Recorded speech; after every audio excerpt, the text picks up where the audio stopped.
Bonjour à tous et bienvenue dans cette vidéo où je sèche complètement sur une panne de CD32. Alors cette machine a été pas mal bricolée, je crois que j'en avais parlé dans une autre vidéo, mais il y a déjà un petit moment. Et en fait c'est une carte où des fils avaient été soudés dessus, raccordés, bon bref il y a eu plein de bricoles. Donc je l'ai remis intégralement comme elle est d'origine. J'ai dessoudé les fils qui étaient en trop, j'ai réinstallé les condensateurs neufs, entièrement nettoyés. Jusqu'ici tout va bien. Là, je suis à la première étape de démarrage et j'ai une panne que je n'ai jamais eue et que je ne comprends absolument pas. Je vous montre. Là, la console est donc éteinte. Si je la mets sous tension, on va avoir un petit flash normal. C'est le signal qui est envoyé à la télé. On va commencer à voir apparaître le CD et la ROM, comme sur n'importe quel démarrage de CD32. Et tac, ça coupe.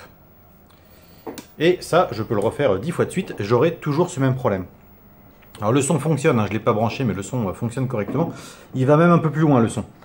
On a l'impression en fait que c'est l'image qui s'arrête. Je la refais avec le son. Tac. Donc en même temps, on voit bien la lentille qui s'initialise, hein, elle cherche le CD.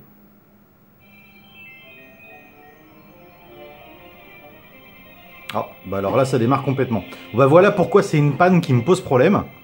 Je vais essayer de mettre un CD, voir ce que ça donne. Donc là j'arrive à aller dans le menu sauvegarde, on voit que la manette fonctionne correctement.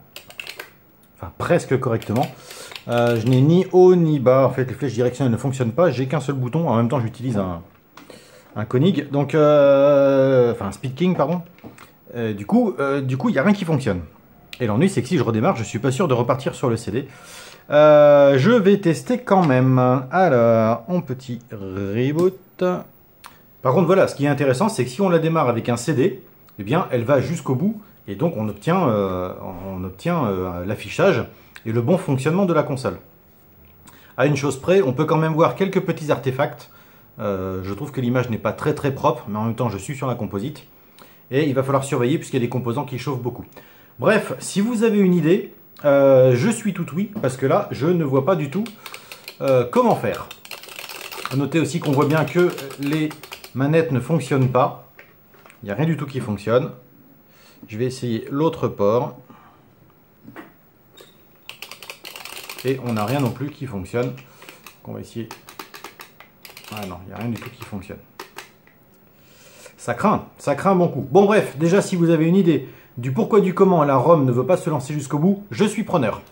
Merci d'avoir regardé cette vidéo et à très bientôt, j'espère, pour une solution à ce problème.